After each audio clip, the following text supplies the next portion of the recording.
I never thought I'd be in this position, struggling to make ends meet while still handing over a large chunk of my paycheck to my mother every month. It wasn't a choice. It was an expectation, an obligation I never agreed to, but one I couldn't seem to escape. It started the moment I got my first job. At the time, it felt like a small sacrifice. My mom had always been the one supporting me, so when she asked me to contribute a little, I didn't think twice. I told myself it was only fair. After all, she had worked so hard to raise me. But as the years passed, the demands only grew, and soon, it wasn't just a little anymore. It was a significant portion of my income, money I desperately needed for my own survival. Now, sitting in my tiny apartment, I felt trapped.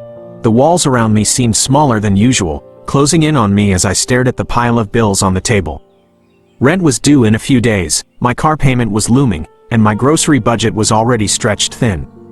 My paycheck was barely enough to keep me afloat, and yet, I knew that soon, I would have to send a portion of it away. My phone buzzed, and my stomach twisted when I saw my mother's name on the screen. It was a routine call, one I had come to dread. Taking a deep breath, I picked up. "Hey, Mom," I answered, trying to keep my voice steady. "Hi, honey," she said, her tone warm at first, but I could hear the expectation beneath it. "Did you send the money yet?" I hesitated. "Mom, I'm really struggling this month. I have a lot of bills to pay, and I barely have anything left for myself." She sighed, the kind of sigh that made me feel like I was failing her. "You know how much I depend on that money. I raised you, took care of you your whole life. Now it's your turn to take care of me." Guilt weighed heavily on my chest. "I know, and I want to help, but I just don't have enough this time." There was a long silence. I could almost hear her disappointment through the phone. Then, she let out a sharp inhale. "So what? You expect me to just go without? You expect me to suffer while you live your life?" I closed my eyes, gripping the edge of the table. This wasn't the first time we'd had this conversation, but each time, it felt heavier. More impossible. "Mom, I'm not living some extravagant life. I barely have enough to get by." Another silence. Then, her voice dropped to a whisper, one filled with hurt. "After everything I've done for you," and just like that, the guilt took over. My defenses crumbled. I thought of all the sacrifices she made, the long hours she worked, the meals she skipped to make sure I had enough to eat. How could I say no? "I'll send what I can," I said, my voice barely above a whisper. "That's my good child," she said, her tone instantly shifting to warmth again. "I knew you'd understand." The call ended, but I kept staring at my phone, my fingers still gripping it tightly as if it had physically drained me. I looked at my bank account again, the numbers so small. It made my stomach sink. How long could I keep this up? How long before there was nothing left of me? I didn't know the answer, but one thing was clear. I couldn't keep living like this. Something had to change. I sent the money that night. It wasn't much, just enough to make her happy while still keeping my own finances barely intact. But even as I confirmed the transfer, I knew it wouldn't be enough. It never was. Days passed, and I tried to focus on work, but the anxiety never left me. Every time my phone vibrated, my stomach clenched, afraid it was her asking for more. I started avoiding her calls sometimes, letting them go to voicemail. But the guilt would always creep in afterward, forcing me to call her back. One evening, after an exhausting day at work, I finally picked up. "Why haven't you been answering me?" she asked immediately, her voice laced with irritation. "I've been busy, Mom," I sighed, rubbing my temple. "I needed to talk to you about something important," she said. I already knew what was coming. "What is it?" She hesitated for a moment, then said, "I need more this month. I have some unexpected expenses." I exhaled sharply. "Mom, I already sent you money a few days ago. I don't have anything left." There was silence on the other end. Then, her voice dropped, softer now, almost pleading. "Sweetheart, you know I wouldn't ask if I had any other choice." My heart ached, but anger simmered beneath the surface. "I barely have enough to take care of myself, Mom. My rent, my bills. I can't keep doing this." Her tone shifted instantly. "So what? You want me to starve? After everything I did for you?" "Mom, that's not what I'm saying. It sure sounds like it. You wouldn't even have this job if it weren't for me. You think you got where you were all on your own?" I clenched my jaw, trying to stay calm. "I work hard for my money, Mom. I need to take care of myself too. Her sigh was heavy. You don't understand what it's like to be in my position. You don't know what I go through every day. I did understand. I understood all too well, but I also knew that no matter how much I gave, it would never be enough. After a long pause, she finally spoke again. Just this once, okay? Just help me out one more time, and I won't ask again. I wanted to believe her. I really did, but I had heard this before. Every time, it was, just this. Once. And every time, it happened again. I swallowed hard. I'll see what I can do. She let out a small sigh of relief. That's my good child. I love you, you know that? I forced a smile she couldn't see. Yeah, I know. The moment I hung up, I felt the weight settle back onto my shoulders. I sat at my desk, staring at my bank account. Even if I wanted to help her, I wasn't sure how much more I could give without sinking myself completely. I was already cutting back on everything. No eating out, no luxuries, no savings. My financial future was non-existent, all because I was stuck in this endless cycle of guilt and obligation. The worst part was, I couldn't even talk to anyone about it. My friends wouldn't understand. To them, helping out your family was a noble thing, something to be proud of. And it was, until it became something you were forced into, something that drained you dry. Days turned into weeks, and the tension only grew. My mother's requests became more frequent, and I started to notice a pattern. She always had a reason, an emergency bill, a medical expense, a debt she forgot about. But I began to question whether all of it was true. One evening, after another exhausting work shift, I decided to check. I logged into her utility account, the one she claimed was overdue. But the bill had already been paid, 2 weeks ago. My hands tightened into fists. She had lied to me. The realization hit me like a punch to the gut. Had she been lying all along? How much of the money I had given her had actually gone to the things she claimed? I wanted to confront her, but a part of me was afraid. What if she turned it around on me? What if she made me feel guilty again? But I couldn't keep living like this. I was exhausted, mentally, emotionally, financially.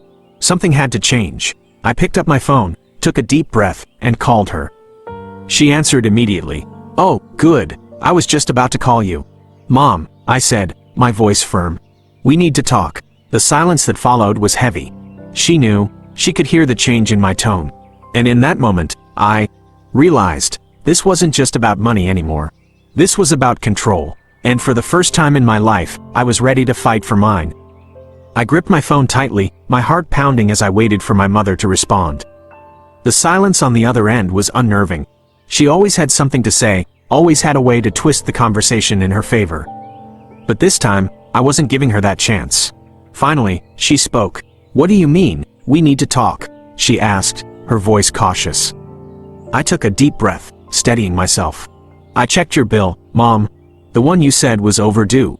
It was paid weeks ago. Another pause. Then, a nervous laugh. Oh, sweetheart, you must have checked the wrong one. No, I didn't, I said firmly. I looked it up myself. You told me you needed money for that bill, but it was already covered. So, where did my money really go? Her tone shifted instantly. Are you accusing me of lying? I clenched my jaw. I don't know, Mom. You tell me. She scoffed, as if the idea itself was ridiculous. I can't believe you would think that of me. After everything I've done for you, you have the audacity to question me? There it was. The guilt trip. The same tactic she had used on me for years. But this time, I was ready for it. I'm not saying I don't appreciate everything you've done, I said carefully. But I've been giving you money for years, and every time, you tell me you have no choice. You say it's an emergency. But I'm starting to wonder, how many of those emergencies were real? Her voice turned sharp. You think I'm just using you? Is that what this is about? I hesitated, my stomach twisting. The truth was, I didn't want to believe that. I didn't want to believe that my own mother would manipulate me for money. But the evidence was there. I don't know what to think anymore, I admitted. Her sigh was heavy. You don't understand, sweetheart. Life is hard for me. I don't have anyone else to rely on. I felt a lump rise in my throat. But Mom, I don't have anyone else to rely on either. That silence again. I had never said that out loud before.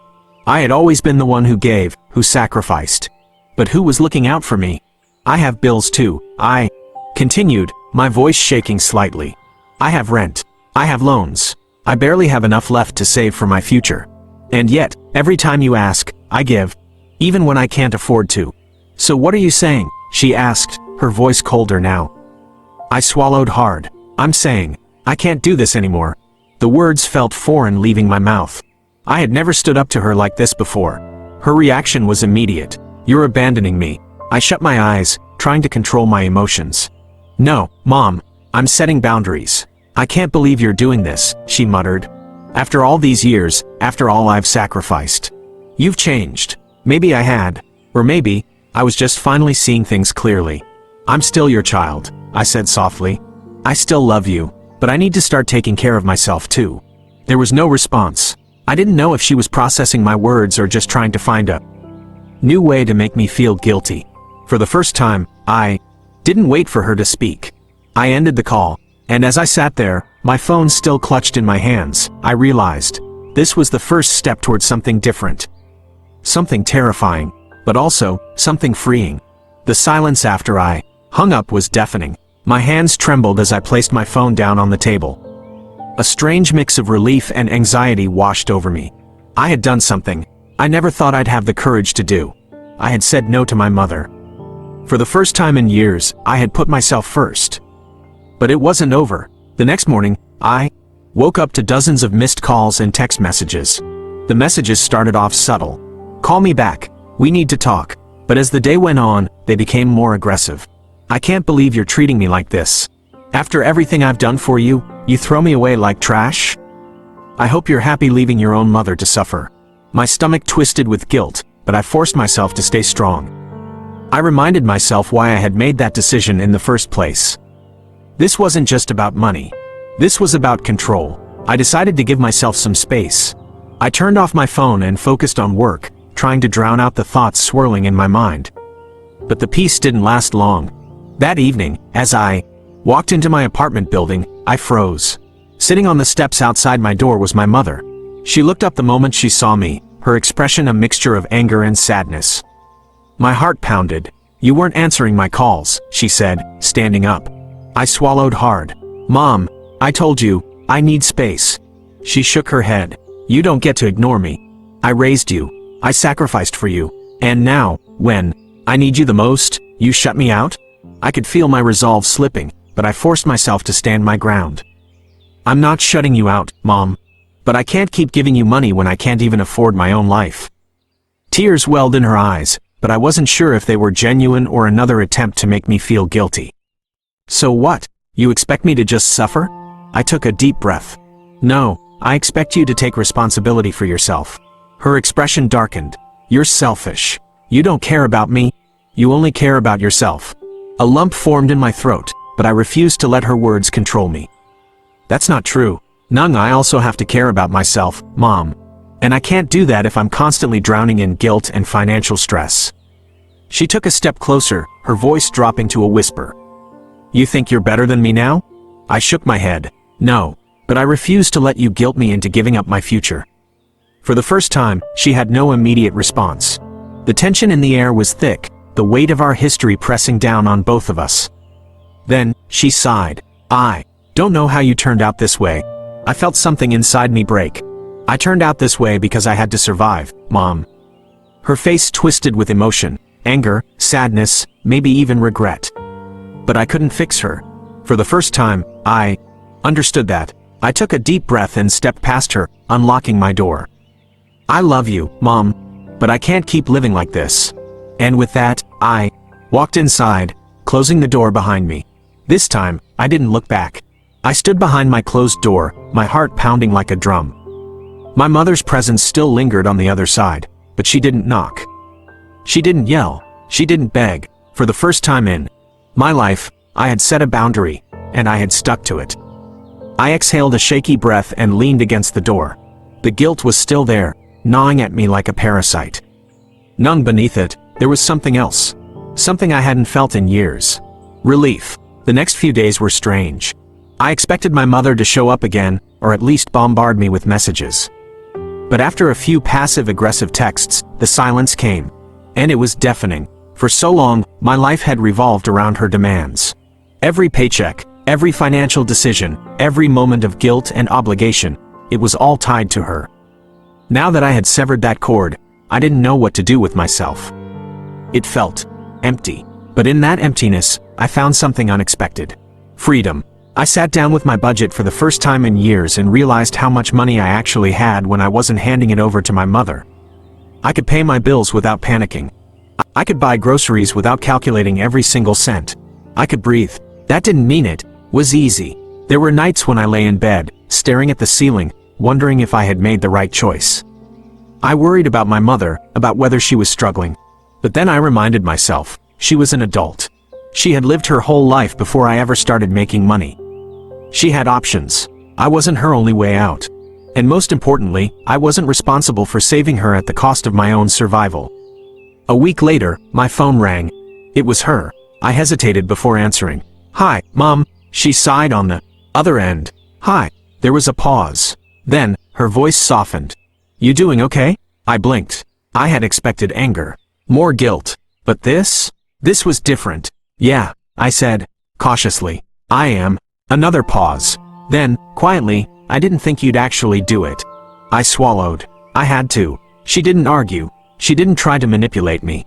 Maybe, deep down, she knew this was inevitable. She hesitated. "I'm figuring things out." For the first time, she wasn't pushing her problems onto me. It wasn't an apology. It wasn't a sudden transformation. But it was something, and for now, that was enough. I smiled faintly. "I hope you do, Mom." As we said our goodbyes and I hung up, I felt lighter. Maybe things would never be perfect between us. Maybe the guilt would never fully go away. But for the first time, I was living my own life. And that was enough. Have you ever felt trapped in a situation like this, torn between family expectations and your own survival? Have you ever struggled with the guilt of saying no to someone you love, even when it was necessary for your own well-being? I know this is a difficult conversation, and I'd love to hear your thoughts. Have you ever been pressured to financially support a family member, even when you couldn't afford it? How did you handle it? Let's talk about it in the comments. I want to hear your stories. And if this video resonated with you, don't forget to like and subscribe for more real-life stories and discussions like this. Sharing this video might help someone who's going through the same struggle. Remember, setting boundaries isn't selfish, it's necessary. Take care of yourself, and I'll see you in the next video.